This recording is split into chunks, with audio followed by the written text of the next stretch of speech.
Bienvenidos al curso de control microbiológico en la fabricación de productos farmacológicos y cosméticos. Este es el módulo número 1 y vamos a hablar de las generalidades. Mi nombre es Talía Campos y sean bienvenidos.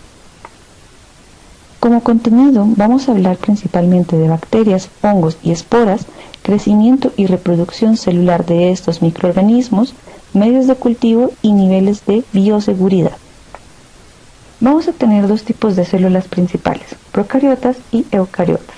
La célula procariota es aquella célula simple la cual es capaz de contener vida. Como representantes principales vamos a tener a las bacterias y a las arqueas.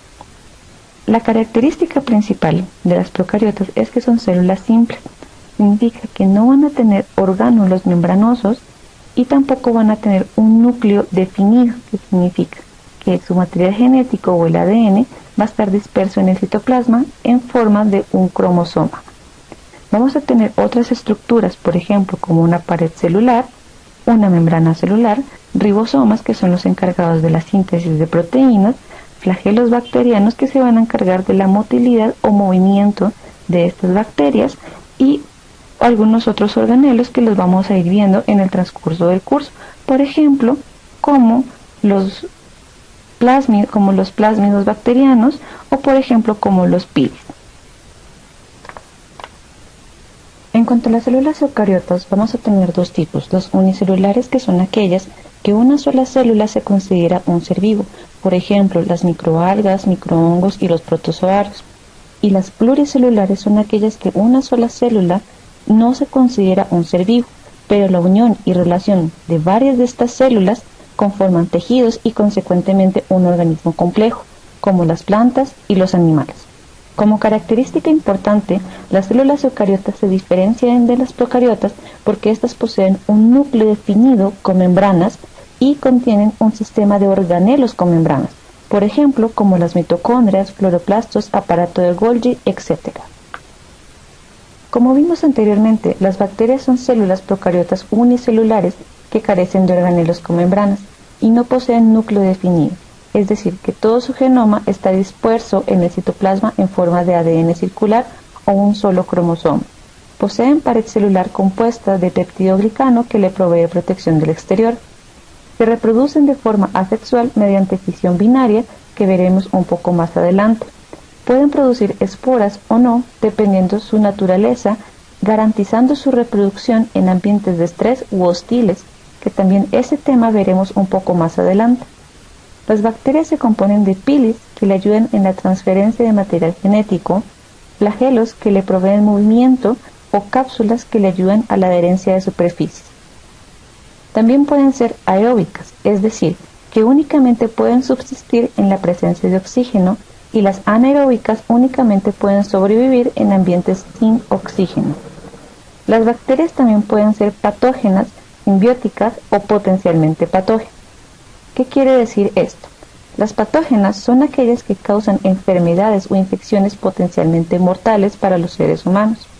Las potencialmente patógenas son aquellas bacterias que normalmente son inofensivas, pero dependiendo de su ambiente pueden ser oportunistas y generar una infección grave. Las simbióticas son aquellas que nos van a ayudar en nuestro metabolismo, por ejemplo, las bacterias intestinales que nos ayudan en la digestión. Es muy importante identificar las bacterias patógenas y potencialmente patógenas en la fabricación de productos farmacológicos y cosméticos, debido a que mediante una contaminación del producto podemos causar problemas de control sanitario en un lote de producción e infectar al consumidor, pudiendo generar problemas de salud muy serios. Los hongos son organismos que sus células tienen núcleo definido y que poseen características similares a las plantas y a los animales. Entonces podemos decir que poseen células eucariotas unicelulares, por ejemplo, los microhongos como levaduras, y pluricelulares como aquellos hongos que forman setas. Sin embargo, estos no son conformados por órganos y tejidos complejos como hojas, raíces, corazón o pulmón.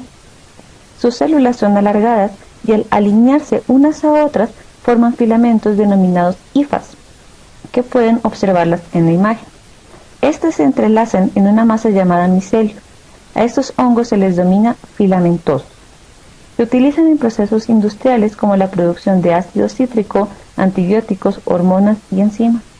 Los hongos se reproducen de forma asexual y sexual gracias a las esporas, siendo estas de gran importancia en el control microbiológico de productos farmacológicos y cosméticos, debido a que la contaminación fúngica, y principalmente por sus esporas, es muy rápida y puede generar problemas de control sanitario, causando enfermedades tópicas o respiratorios en el consumidor.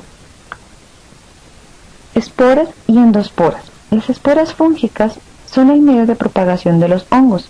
Actúan y se comportan de forma similar a las semillas de una planta, siendo este el mecanismo de reproducción sexual y asexual. Se desarrollan hasta alcanzar un estado metabólicamente inactivo, capaz de resistir condiciones adversas y preservarse en el tiempo. Pueden ser difundidas a otros espacios y al encontrar condiciones favorables comienzan a reproducirse y forman un nuevo hongo. Aparte del estado metabólico inactivo de la espora, este tipo de célula posee además una estructura diferente. Suelen tener gruesas paredes que le otorgan resistencia a condiciones adversas, no tienen organelos identificables a excepción del núcleo y ciertas vacuolas. Las paredes externas de los hongos tienen un carácter hidrofóbico que le permite interaccionar con superficies vegetales para colonizar un nuevo hábitat. El proceso de desarrollo de las esporas se llama esporulación, mientras que el proceso de desarrollo de un organismo vegetativo se llama germinación.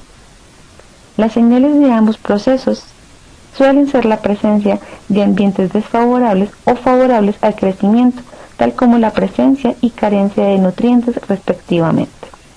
Como característica de las esporas fúngicas, vamos a tener que no poseen clorofila, están encargadas de la nutrición por absorción y el cuerpo consiste generalmente de filamentos ramificados con una pared celular de quitina. Las endosporas bacterianas o esporas bacterianas. Los microorganismos detectan y se adaptan a los cambios de su ambiente. Cuando se encuentran en un medio de estrés, como la escasez de alimento, cambio de pH, temperatura, radiación ultravioleta, daño químico o la destrucción enzimática, algunas bacterias, principalmente gram positivas, van a utilizar una estrategia para poder sobrevivir. Es cuando se forman las llamadas esporas bacterianas. Este proceso de desarrollo es bastante complejo, pero permite que la célula bacteriana produzca una nueva célula inactiva y altamente resistente para preservar el material genético de las células en tiempo de estrés extremo. Las endosporas pueden sobrevivir a ambientes hostiles que matarían normalmente a las bacterias. Una de las características principales más extraordinarias es su alta resistencia para su eliminación, es decir, se necesitan de varios agentes para poder eliminarla. Esto se debe a la estructura celular que veremos más adelante. Crecimiento y reproducción celular de las bacterias. Las bacterias principalmente se reproducen de forma asexual, nunca va a ser sexual, debido a que no vamos a contener gametos femeninos o gametos masculinos. Dentro de la reproducción asexual de las bacterias vamos a tener las tres principales: fisión binaria, conjugación y transformación. En la figura número 4 vamos a poder evidenciar un ejemplo de cómo es la reproducción asexual de la Escherichia coli en fisión binaria. La fisión binaria bacteriana es el tipo de reproducción celular más común en las bacterias. Estamos hablando de reproducción asexual, en el cual no es necesario el uso de gametos sexuales. Este tipo de reproducción tiene como objetivo producir nuevas células clones, para así mantener la estabilidad de la población bacteriana. En un principio es similar a la mitosis que sucede en organismos multicelulares, tales como plantas y animales, pero su propósito es diferente. Mientras que la mitosis tiene como objetivo principal la división celular para reemplazar células viejas de un organismo, la fisión binaria tiene como objetivo producir nuevas células para mantener la estabilidad de la población y supervivencia de la especie.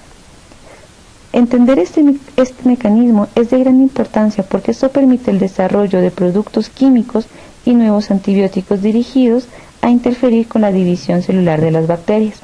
A diferencia de las células humanas, que tienen cromosomas lineales múltiples dentro del núcleo limitado como una membrana, las células bacterianas generalmente tienen un solo cromosoma circular y siempre carecen de núcleo. es decir, no tenemos un núcleo conformado.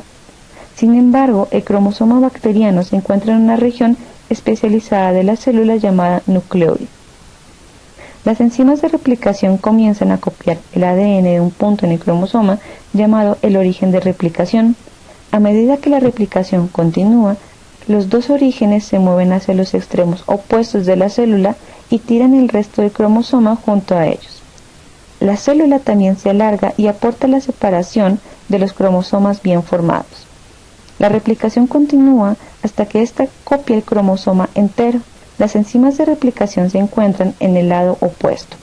Una vez que los cromosomas se han movido hacia los extremos opuestos despejando el centro de la célula, puede ocurrir la división del citoplasma. Este proceso de la membrana se hunde hacia adentro y se forma una nueva pared celular de división.